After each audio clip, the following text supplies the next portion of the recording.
Hello, everybody. Welcome to today's podcast. I'm your host, Todd Rodden. I'm a certified executive and business coach. I own Aspire Action Coach here in Southwest Ohio. Thrilled to have you join us here on the series. We have an outstanding, proven leader here in the region. Thrilled to have Nick Lamb.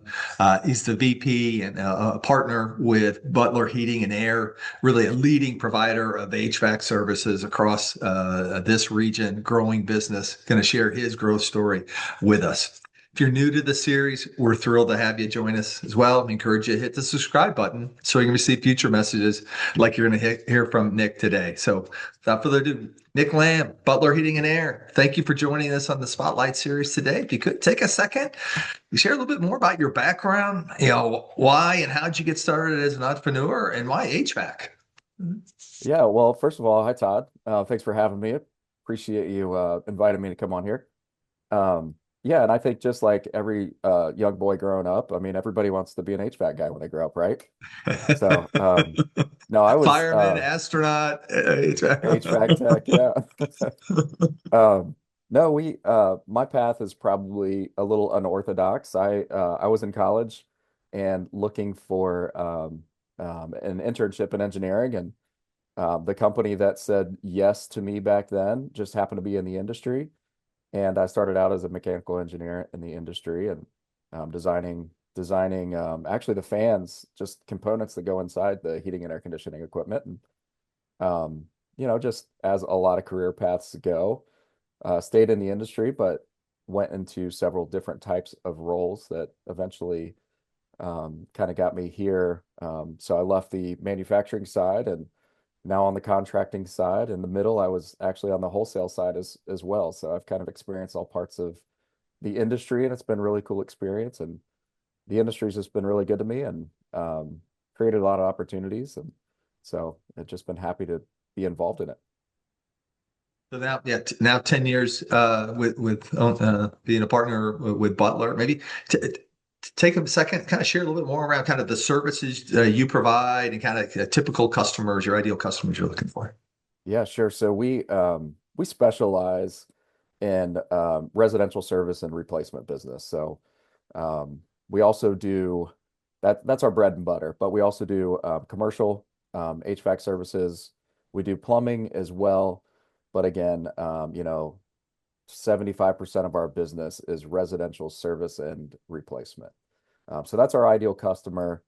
That's who kind of we go after. That's where our marketing dollars are spent, advertising dollars are spent, is that residential customer. So again, mostly focused on existing homes, or do you also do like new construction, new builds? Yeah, we get into a little bit of everything, but our focus is definitely existing homes. Um, it kind of takes a different type of team to go after, the new construction world consistently. So it's not something that we pursue, but of course we've got relationships with existing customers that are building new homes and they say, "Hey, we want you to do our HVAC work." So that's how we get into new construction. Not necessarily Okay. on purpose, but existing relationships. Okay, building on that. So, Yeah. so quite a few other HVAC providers in the marketplace. I'm curious, what are you kind of most proud of? Kind of feels like, hey, makes Butler unique in terms of your approach in the marketplace. Yeah, that's a good question. I think, and to be fair, I think it's evolved even in the 10 years that I've owned the business. But I think, Bob Butler was our founder, 1949. He just had a vision that was actually in vehicle HVAC. So he was installing aftermarket air conditioners in vehicles. And then the automotive industry dropped a bomb on him just a year into business and said, "Hey, we're going to start offering this at the factory." So Bob had to pivot early, and he decided, well, I think this thing is going to be big in homes too, and it wasn't necessarily every home had it back then. It was more of a luxury, especially with the air conditioning side. But yeah, so it worked out really well for Bob. He managed the business, operated the business for 50 years. And I think if I look back on a lot of records that we still have that were created by Bob, he just wanted things done in a certain way. His name was on the business. My name is not on the business, but that's something that we just carried on, just kind of Bob's legacy, and his legacy for just uh, I think just a level of customer satisfaction, but also just a level of quality that has always been there. So we've always just been consistent with that. And it's not just top down. I think a lot of our employees are still just influenced. Some of them work for Bob that are still here, but they just been always influenced by that kind of culture that's been here. So it's been fun to be a part of and just continue that legacy and build onto it a little bit. So we were talking offline. Thanks for sharing kind of the background, the backstory, the history of it. We were talking offline before we hit record here, just around kind of the dynamics in the trades, in the HVAC business, with a lot of private equity coming in. So maybe tell us how you see that impacting the business, and how has that driven you to change, or kind of what you focus on? Yeah, and that goes back to the evolution that I spoke of. It's just, that's always what I just talked about has always been kind of the baseline, but little things have had to change constantly. And I know just with COVID recently in the last 5, 6 years, private equity firms have identified home services as an area of interest. And there's been a lot of private equity ownership in our business. A lot of our local competitors have sold to private equity firms, and definitely not against that by any means. I think if you have a business and your goal is to, retire well and sell it, I mean, you should. That's definitely something um, that I think people should celebrate. You build a good business and build it up to the point where it can sell for good money. I think obviously that's a great thing. Um, but one of the things that it's created for us is just uniqueness and being local again. So, we see advertisements a lot, even for companies that are private equity owned, that appear to be local. I mean, that's kind of the nature of the advertising, but I guess it depends on how you define local. But if you define local as Dayton based, we only do business in the Dayton area, then yeah, there's only a few of us left, especially in this kind of mid-size world. So a lot of the larger companies, they're conglomerates. They have satellite. They have, typically have a hub and then satellite offices in different regions. So a popular hub, especially with private equity, is as Indianapolis, Columbus, or Cincinnati, and then you connect the dots between Indianapolis, Columbus, Dayton, Cincinnati, Louisville, Lexington, and that's kind of the regional hub that private equity firms are creating in our industry right now. So the fact that we're born and raised here in Dayton on Springfield Street, we're still in the same location. We still just serve the Dayton area. We've expanded a little bit, of course, in just this region, but I think it makes us unique, and it's a differentiator again that we are truly local. So now, 10 years in, I'm curious, what have been some key growth strategies that have really borne fruit for you over the last few years? What certain different marketing strategies that seem to really resonate, or the relationship building approaches? Yeah, sure. All of the above, right? I mean, the answer is probably always going to be that. My favorite thing to be a part of is kind of the relationship side. Business networking, just building relationships with people in the community. I think that has always served us extremely well. Those seem to be the best type of customer partnerships when we have a personal relationship ahead of time.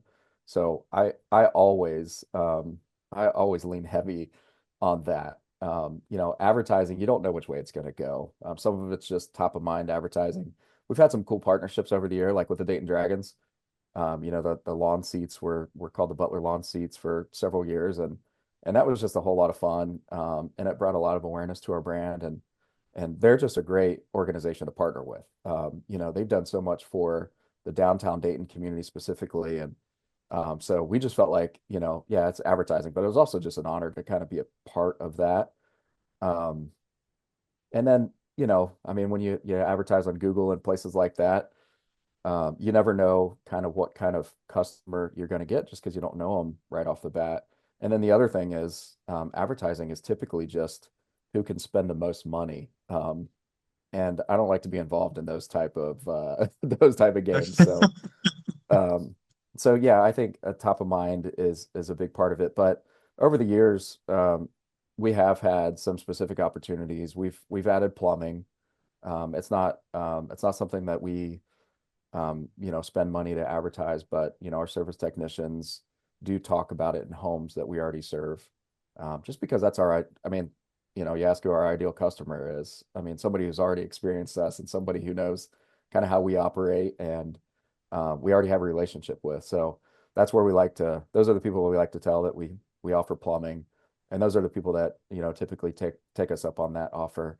And then in 2019, we had the opportunity to acquire a small business based out of Centerville. So that's been really good as a quick payback. The gentleman that sold the business to us, Dale Gemman, it was Gemman Systems.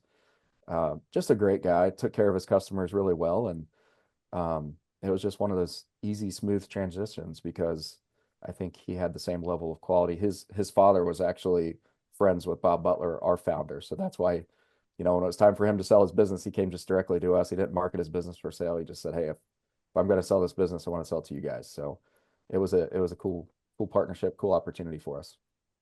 I made for a relatively easy cultural fit to kind of meld the two together, right? So It really did, yeah. yeah. You emphasize relationship building. Who are kind of like the typical kind of power referral relationships for you? Like, Oh man, that's a great question. Um, and I think every time I answer that question or think I have the answer to that question, I meet somebody else that doesn't really fit that mold, and it's just like, oh, this is one of the best new relationships I've had in a long time. So, again, I just think that's the beauty of relationship building. Like it's hard to identify one specific type of person in one specific industry or one specific role because you don't know who those connectors are. And I found that when I meet those connectors, um, that has been the most successful type of business relationships I've had. Not only are they just fun people to be with, um, but they also just introduce me to a lot of new opportunities. right. So 10 years in, all right, every entrepreneurial journey has some hills and some valleys there. So I'm curious, what's been a past challenge that comes to mind that you and the team encountered, and what did you learn from it? Yeah, I would say that a lot of business owners would probably tell you the same thing, and it's cash is king. Like cash flow is so important to a business. And in 2019, when we acquired Gemin Systems, we had the means to do so, but we knew from a cash flow standpoint, it would put us in a situation where, the rest of 2019 and 2020 better be a good year. And then boom, COVID Boom. happened. So, and not only it wasn't like, oh man, things are slow. It was dead. Like they shut us down, I mean, it was like, what do we do? We were literally paying employees to, paint the office, clean up the shop. I mean, and you know how that goes. I mean, we just, I mean, you're paying people, but you're no income, right? So that became a really tough period, and cash flow was something that we probably after the acquisition didn't have enough to sustain us throughout that time, and just kind of I remember having thoughts like, man, we've got a business here that's 75 years old or almost 75 years old at the time, and is it going to go under, under my watch? And it got, just had some scary conversations. And, I feel like we're extremely blessed to have come through it well, but we learned so many lessons through that. And I would say the primary lesson is cash is king. So now, cash flow is such an important part of kind of our internal discussions, our external discussions. It used to be, look at the expenses, look at the income statement every month, but now it's, we'll get to those after the cash flow report. So that has taken priority, and that was a tough lesson, but I think a lot of business owners can relate to that.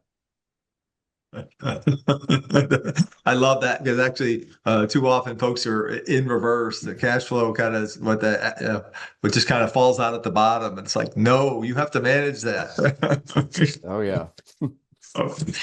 So now, as we sit here today, what's a challenge you and the team have in front of you as we think forward for the rest of the year? Yeah, it's a good question. I think a lot of it is probably, a lot of it is probably associated with that, private equity kind of introduction to our industry. It's not just, a few of our competitors. I mean, it's, private equity from a, national industry standpoint is really um taking over our industry. So, um, how we adapt and change to kind of compete with that. I think there's been a lot of good things that have come out of it for us too. I mean, it's forced us to elevate, our customer service level. That's for sure. I mean, private equity firms are really good at customer service.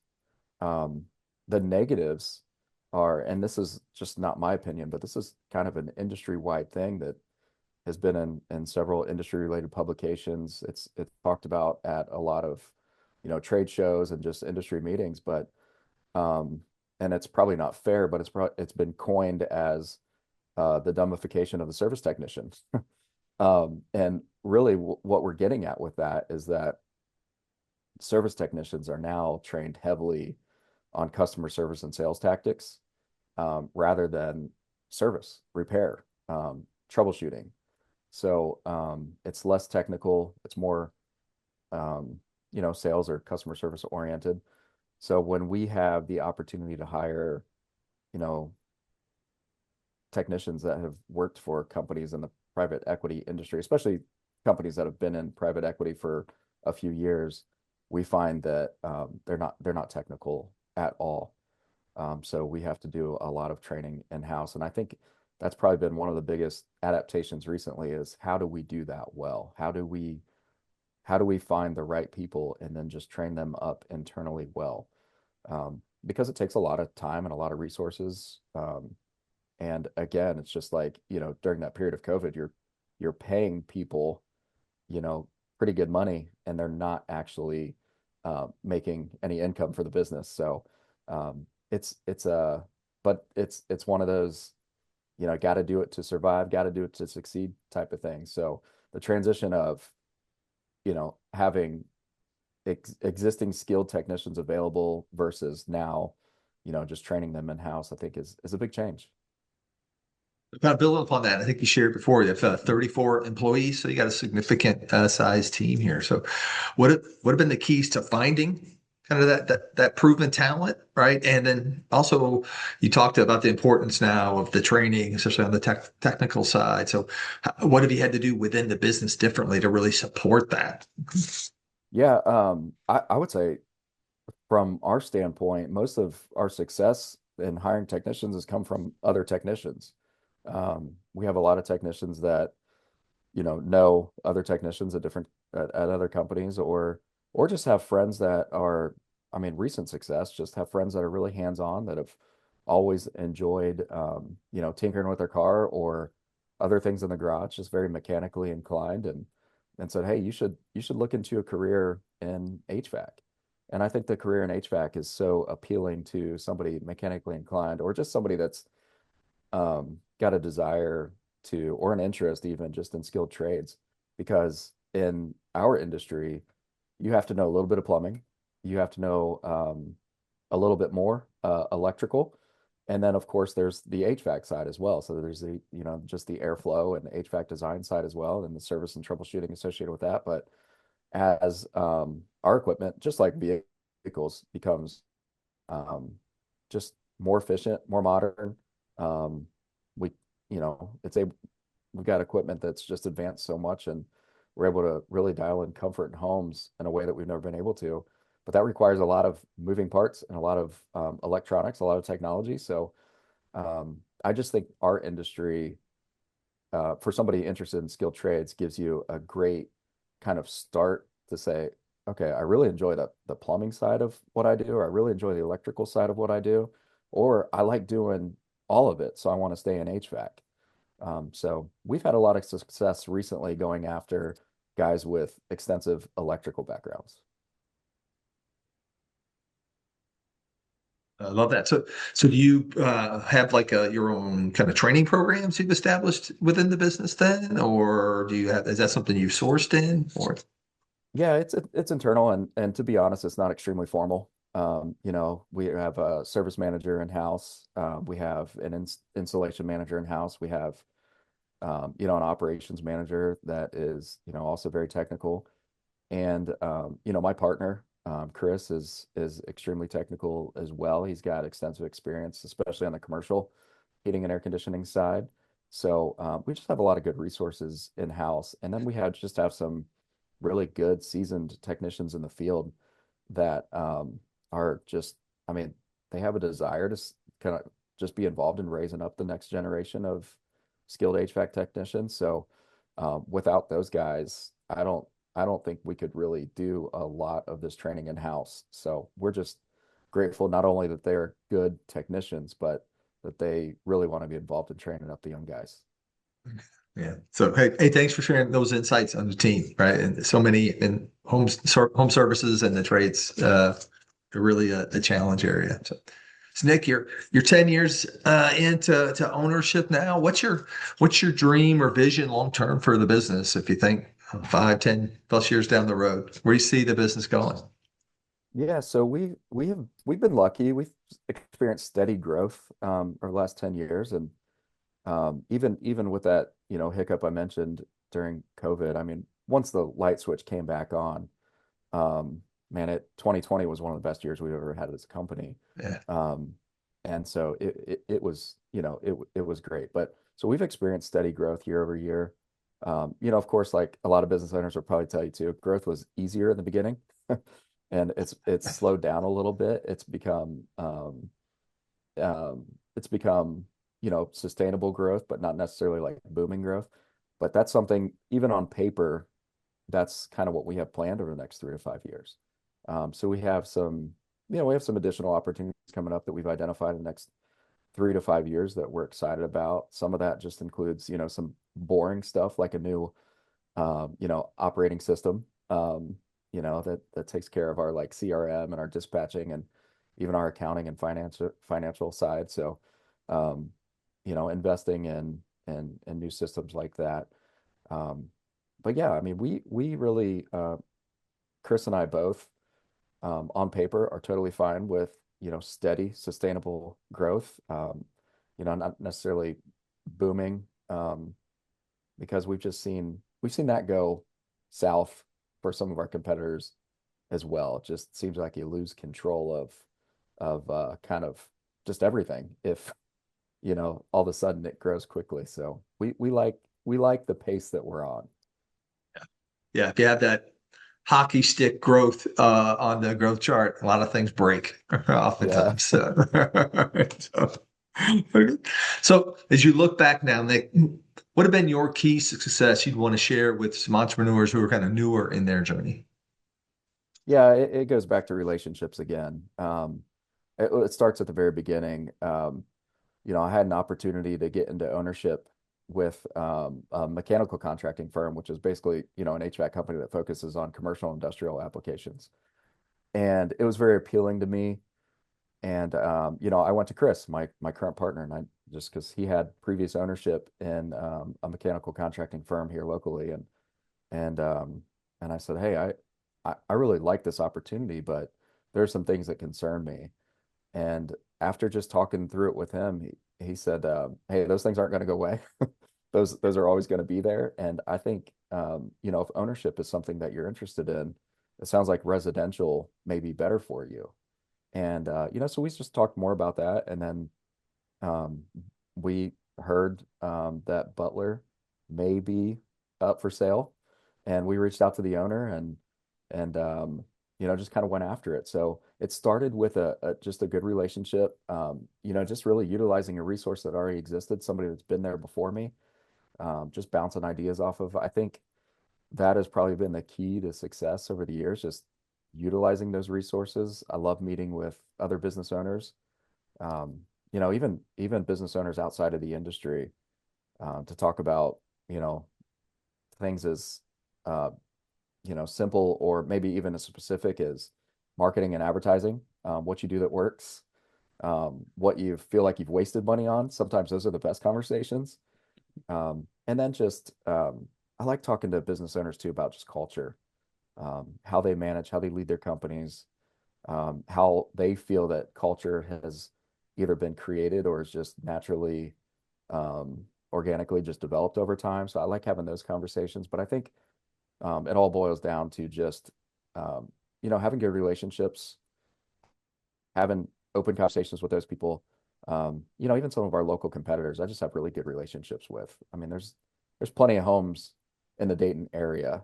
I know that we can't handle all of them. So um, we have some really just healthy competitors, and I have good relationships with those guys. So I can have pretty open, candid conversations with them and just say, hey, what do you think about this? Or have you tried this? Or so just utilizing those relationships. Kind of building upon kind of a learning mindset. So, is there a book or a podcast that's been influential to you? Yeah, a few. I think one book that sticks out to me most, and I first read it when I was in college, so it's not a new book, but it's called Likability Factor, and the author's Tim Sanders. And every time I have someone join our sales team, I require them to read that because I found over the years that I've worked with other people that are more talented than me, know more about the industry than me, speak better than I do in front of people. They have all these skills that I think, you know, they do better than I do. But the one thing that I think separates a lot of people from, having the opportunity to grow their business or grow their relationship base or whatever is just that likability factor. And it's hard to put a finger exactly on what that looks like all the time, or there's a lot of debate as to whether or not you can even improve on that for yourself. But I just think this book helps a lot with that specific trait, likability. Uh, Good. Let's check that out. They buy you before they buy your product or service. So Yeah, I agree. it's good. Awesome. So as we wrap up, our time flies today. What are the best ways for folks to connect with you and Butler Heating and or learn more? Yeah, our website's a great way to do that. It's butlerheating.com. We have, of course, we have a Facebook page. We're on LinkedIn. So those are good places to just learn more about us. But I would say the website will probably tell you the most information about us.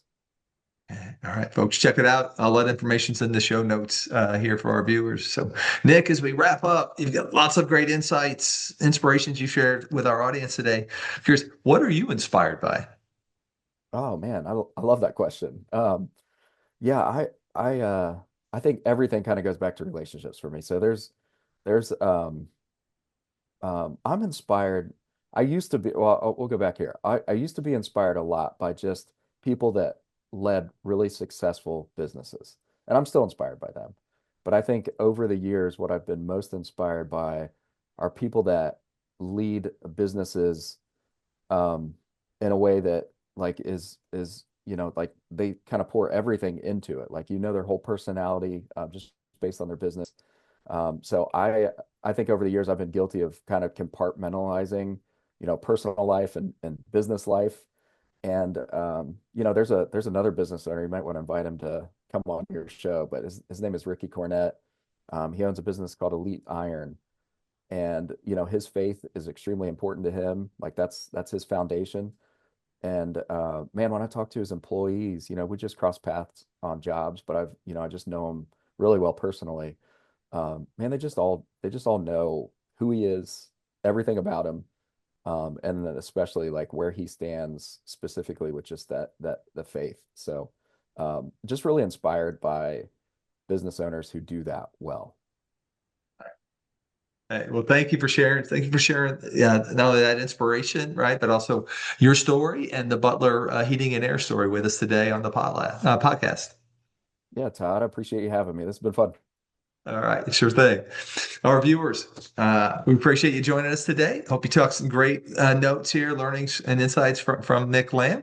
And again, if you could, appreciate if you could hit the like button. That helps us share the message. And as I mentioned before, if you haven't already, hit subscribe so you can receive future messages like you heard from Nick Lamb of Butler Hitting today. And with that, hope you all have a terrific day. Thank you.